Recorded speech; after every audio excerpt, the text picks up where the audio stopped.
Hello students, welcome to all my channel. You are watching Krishna commerce classes with me, यानी Krishna sir के साथ। Last video में हमने जो डिस्कस किया था उसी को आगे करते हैं। यानी हमने लास्ट वीडियो में chapter 7 source of business finance start किया था। उसके बेसिक टर्म्स पढ़े थे, बिजनेस में फाइनेंस की रिक्वायरमेंट क्यों होती है। तो आज हम बात करते हैं उन्हीं सोर्सेज के बारे में कि कौन कौन से सोर्स बिजनेस में फंड राइज करने के लिए यूज़ की जाती है। तो मैंने वहाँ सबसे पहले बताया था आपको बोरोड फंड और शेयर होल्डर फंड के बारे में। तो अगर ऑनर फंड की बात करें तो ऑनर फंड हमारे यहाँ पे बात करें, ऑनर फंड रिटेन अर्निंग और शेयर कैपिटल में दो पार्ट में डिवाइड हो जाता है।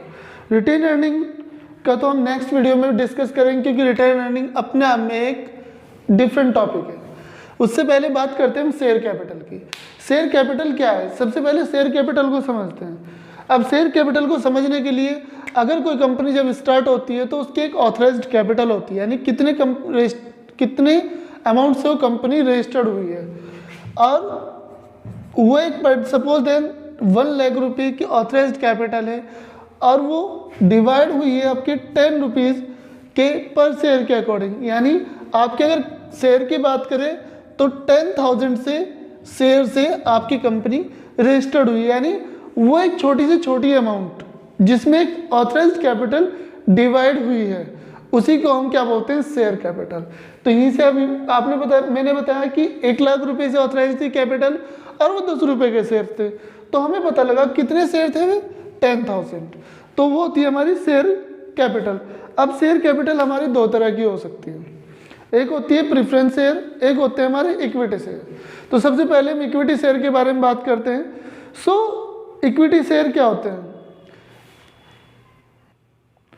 तो यहां से आपको शेयर के बारे में पता लगा कि शेयर होते क्या है, यानी कोई भी स्मॉलेस्ट यूनिट जिसमें कोई कैपिटल डिवाइड हुई है उसे हम शेयर कहते हैं। शेयर में फर्स्ट आता है इक्विटी शेयर। इक्विटी शेयर क्या होता है, इक्विटी शेयर ऑनर फंड की परमानेंट कैपिटल होती है।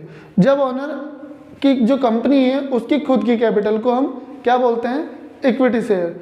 इक्विटी शेयर कि जो फीचर्स है, अगर हम फीचर्स की बात करें तो सबसे पहले primary risk of bearer. In case of, यहाँ समझते हैं, इन केस ऑफ कंपनी को लॉस हो जाता है तो लॉस जो होता है उसे कौन बियर करता है, इक्विटी शेयर वाले। कोई भी डिवेंचर होल्डर, शेयर होल्डर और कोई प्रेफरेंस शेयर होल्डर उसे बियर नहीं करते। सिर्फ किसका बियर, कौन बियर करेगा, प्राइमरी रिस्क बियर यानी इक्विटी शेयर। सारे लॉस को वही लोग बियर करते हैं। दूसरा होता है claim over the residual value. Claim over the residual value की बात करें तो यानी claim over the residual value में क्या होता है कि इन केस ऑफ कोई भी इनकम होती है, किसी तरह की इनकम होती है कंपनी को, तो प्रेफरेंस जो होता है वो पहले आपके क्रेडिटर और आपके प्रेफरेंस शेयर वालों को दिया जाता है। तो वहाँ से जो बचा पॉइंट, आपका रिमेन पॉइंट होता है, वो सब हमारे इक्विटी वालों को मिलता है।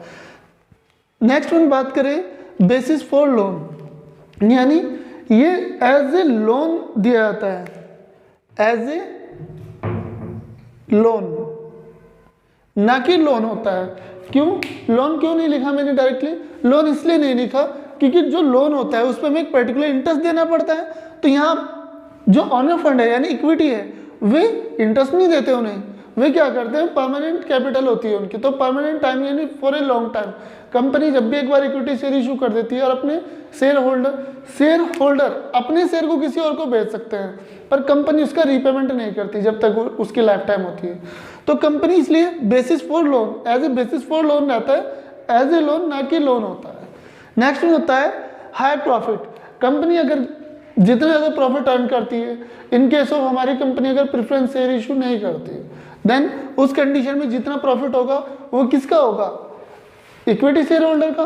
तो जितना ज़्यादा प्रॉफिट होगा उतना ही ज़्यादा अच्छा बिजनेस होगा, उतना ज़्यादा प्रॉफिट अर्न करेंगे और वो इक्विटी शेयर होल्डर में डिवाइड कर दिया जाता है। एक होता है प्रीएम्प्टिव राइट। प्रीएम्प्टिव राइट क्या होता है, प्रीएम्प्टिव राइट होता है कि आप बेसिकली एक बात को समझिए कि अगर कोई कंपनी है ABC लिमिटेड, एक कंपनी है और वो चाहती है अपनी कंपनी के 5,000 शेयर इशू करना, तो कंपनी फ्रेश इशू ना करके इन्हें अपने पुराने शेयर होल्डर को ऑफर करती है कि भाई आप अगर शेयर खरीदना चाहते हो तो हम आपको ये शेयर ऑफर कर सकते हैं। तो उस केस में क्या होता है, जो पुराने शेयर होल्डर हैं अगर वे चाहे तो उन शेयर को खरीद सकते हैं, अदरवाइज वो आम जनता के लिए पब्लिश कर दिया जाता है।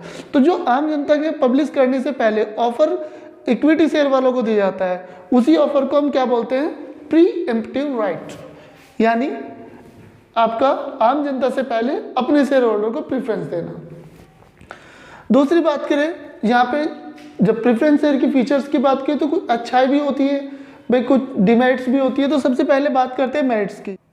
सो बात करते हैं इसे मेरिट के बारे में, यानी मेरिट ऑफ इक्विटी शेयर। तो सबसे पहले मेरिट होती है हमारी परमानेंट कैपिटल, क्योंकि परमानेंट कैपिटल क्या से मतलब होता है हमारा कि जब कंपनी एक बार इक्विटी शेयर इशू कर देती है तो कंपनी उसे रिटर्न नहीं लेती कभी भी।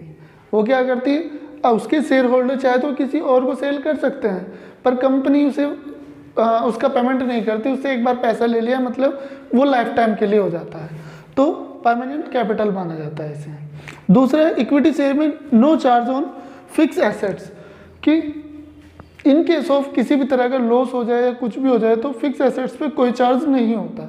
यानी अगर आपकी मार्केट वैल्यूज कम हो जाती है, इन केस ऑफ ये लॉस होता है, आप कंपनी बंद कर रहे हो, तो सबसे लास्ट में उन्हें पेमेंट किया था इक्विटी शेयर वालों को, तो उनका कोई फिक्स एसेट्स पे चार्ज नहीं किया जाता कि भाई लॉस हो गया हम तो फिक्स एसेट्स ले जाएंगे, ऐसा कुछ चार्ज नहीं होता है। थर्ड वन होता है high credit standing. High credit standing से मतलब होता है कि इक्विटी ये आपका किस चीज़ को शो करती है, ये क्रेडिट वर्थनेस को शो करती है कंपनी के, कि कितना कंपनी ने पैसा उधार लिया है या जनता से लिया हुआ है पब्लिक से, उसे बताती है।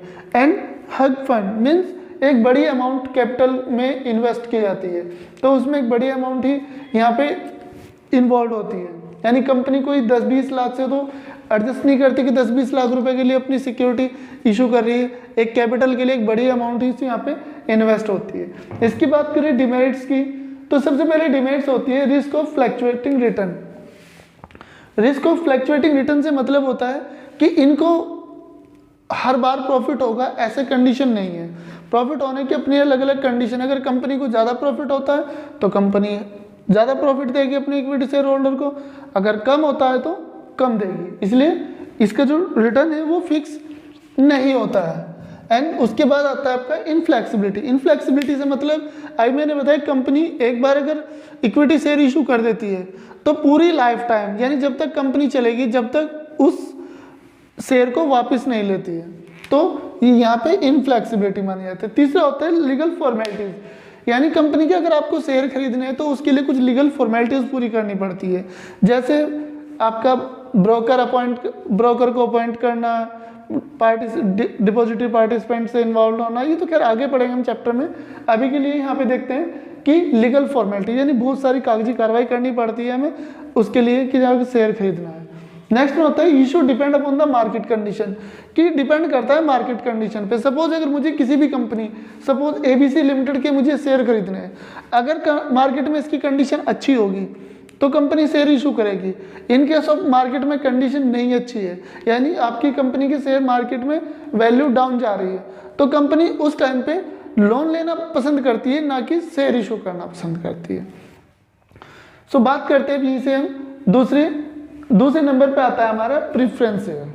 अब प्रेफरेंस शेयर कौन से होते हैं? प्रेफरेंस शेयर वे शेयर होते हैं जिन्हें डिविडेंड की प्रायोरिटी यानी प्रेफरेंस मिलता है। उन्हें एक पर्टिकुलर अमाउंट का डिविडेंड दिया जाता है, प्रॉफिट का वो पार्ट जो प्रेफरेंस शेयर को दिया जाता है उसे हम बोलते हैं डिविडेंड। तो उन्हें एक डिविडेंड दिया जाता है, उन्हें बाकी जो प्रॉफिट है, अगर कंपनी को ज़्यादा प्रॉफिट होता है तो जैसे इक्विटी शेयर वालों को पूरा प्रॉफिट दिया जाता था, ऐसा नहीं है। उनका एक फिक्स डिविडेंड कन्फर्म हो जाता है, उतने ही इंटरेस्ट उन्हें यानी इतना ही प्रॉफिट उन्हें दिया जाता है। वे होते हैं हमारे preference share. Features of preference share की बात करें तो फिक्स रेट ऑफ डिविडेंड। अभी मैंने आपको बताया कि इसमें हमारा जो डिविडेंड होता है वो एक अमाउंट पहले से फिक्स हो जाती है कि भाई हम प्रॉफिट का 20%, आपको 10%, आपकी फेस वैल्यू का 10% पे करेंगे, तो वो पहले फिक्स हो जाता है। दूसरा होता है नो सिक्योरिटीज। नो सिक्योरिटीज से मतलब यहाँ पे है हमारा,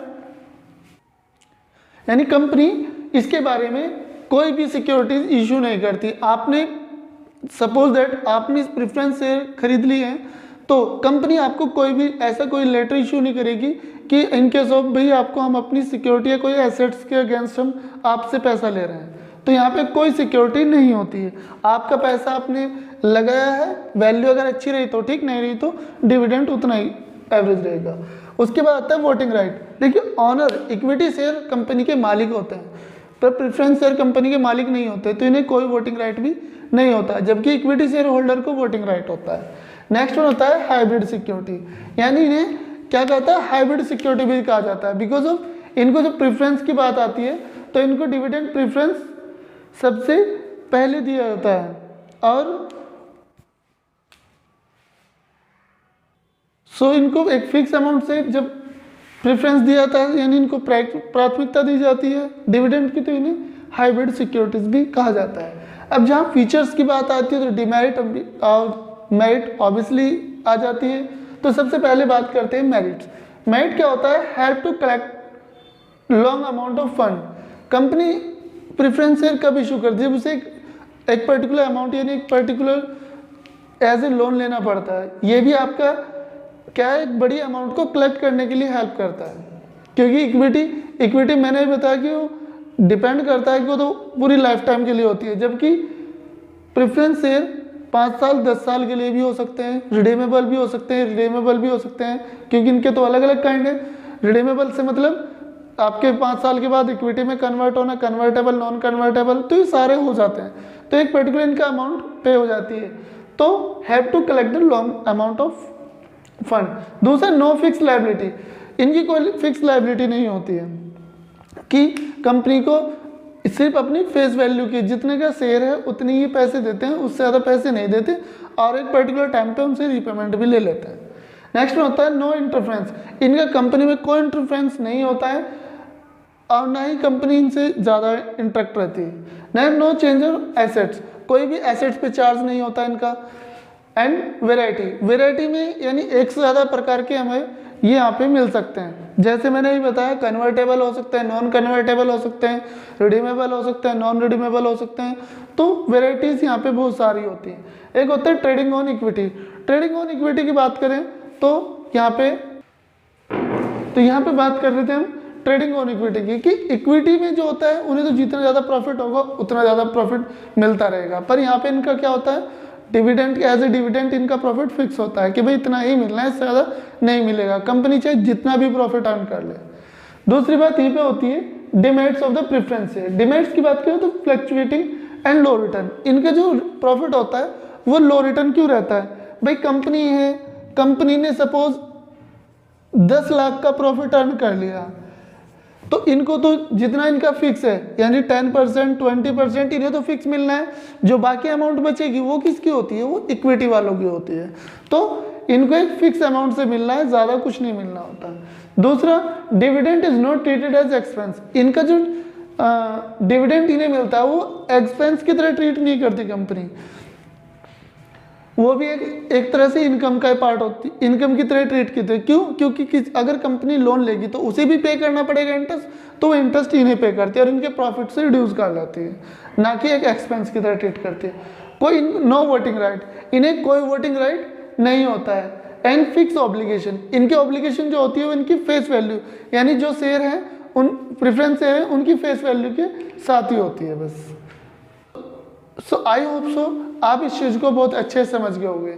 अगर आप नोट्स बना रहे हो तो इसका स्क्रीनशॉट ले सकते हैं, एज ए नोट्स में आप इसे अपने पास रख लेना ताकि आपको दोबारा से इन चीज़ों को देखने की जरूरत ना पड़े। सो अब हम बात करते हैं प्रेफरेंस शेयर और इक्विटी शेयर के डिफरेंस के बारे में, जो कि आपके सिलेबस का सबसे इम्पोर्टेंट टॉपिक आ जाता है। यह आता है सबसे इम्पोर्टेंट टॉपिक, जो कि इनको डिफ्रेंशिएट कैसे कर लेता है। एग्जाम में पूछ लेता है एग्जामिनर कि इनको डिफरेंस कैसे करते हैं, यहाँ तक कि 12th तक भी पूछ लेता है कि बताइए इनमें डिफरेंस क्या है। तो सबसे पहले difference base of equity and preference share की बात करें तो सबसे पहला होता है फेस वैल्यू। फेस वैल्यू पहले डिफरेंस आ जाता है हमारा पॉइंट फेस वैल्यू को। उसका कोई भी इक्विटी शेयर होती है उसका जो फेस वैल्यू होती है वो डाउन रहती है यानी लो रहती है, जबकि प्रेफरेंस शेयर की जो फेस वैल्यू होती है वो हाई रहती है। हमेशा ये कॉस्टली पड़ते हैं और ये लो कॉस्ट होती है। दूसरा आता है डिविडेंड, यानी प्रेफरेंस शेयर वालों को एक फिक्स अमाउंट मिलता है, इन्हें एक फिक्स परसेंटेज पे अमाउंट दिया जाता है। सपोज 20% इनका फिक्स हो गया है, पर इनका जो डिविडेंड होता है वो आफ्टर प्रेफरेंस दिया जाता है, यानी प्रेफरेंस शेयर वालों को डिविडेंड पे करने के बाद जो प्रॉफिट बचता है वो सारा प्रॉफिट इक्विटी का होता है। तीसरा होता है वोटिंग राइट। वोटिंग राइट हमारा यहाँ पे इक्विटी शेयर वालों को होता है क्योंकि वे ऑनर होते हैं कंपनी के, जबकि प्रेफरेंस शेयर वालों को कोई राइट नहीं रहता, वे सिर्फ अपने शेयर तक ही लिमिटेड रहते हैं। नेक्स्ट होता है अट्रैक्शन। ये होती जो इक्विटी शेयर होते हैं वो एडवर्स इन्वेस्टर होते हैं, यानी पूरी लाइफ टाइम में इनके जो शेयर के पैसा है वो वापस नहीं किया जाता कंपनी का।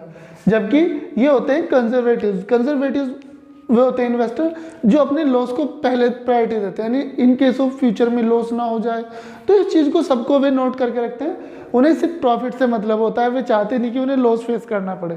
तो ये होते हैं कंजर्वेटिव इन्वेस्टर। एंड होता है रिस्क। रिस्क की बात करें तो भाई इक्विटी शेयर जो होते हैं वो प्राइमरी बियरर होते हैं, यानी पूरा लॉस होता है तो कंपनी को वो उन्हें बियर करे ही करेंगे। जबकि ये जो होते हैं इनमें लेस यहाँ पे रिस्क कम होता है, यानी प्रेफरेंस शेयर वालों में रिस्क कम होता है क्योंकि इन्हें लॉस बियर करने की कोई कंडीशन नहीं होती। ये सिर्फ पर्टिकुलर डिविडेंड के हकदार होते हैं। एक होता है रिफंड। Refund of capital. अगर कंपनी वाइंड अप करती है, वाइंड अप से मतलब क्लोज करती है, तो सबसे पहले जो फर्स्ट प्रायोरिटी मिलती है, फर्स्ट प्रेफरेंस मिलता है, वो मिलता है प्रेफरेंस शेयर वालों को। उसके बाद जो पैसा बचता है वाइंड अप के बाद प्रेफरेंस शेयर वालों को पे करके वो दिया जाता है इक्विटी शेयर को। उसके बाद रिडम्पशन की बात करें तो रिडम्पशन से, यानी रिडम्पशन क्या होता है हमारे रीपेमेंट। इनका रिडम्पशन फिक्स टाइम पे हो जाता है प्रेफरेंस शेयर वालों का, पर इक्विटी का पूरी कंपनी की होल लाइफ वो रिडम्पशन यानी रीपेमेंट नहीं होता है। तो यहाँ के इसका सबसे इम्पोर्टेंट आपका टॉपिक यही था। आप इसके स्क्रीनशॉट ले सकते हैं, एज ए नोट्स बना सकते हो, और अगर आपको वीडियो अच्छे लगे तो लाइक करें, शेयर करें, और अगर मेरे चैनल पे नए तो सब्सक्राइब करें। Thank you very much.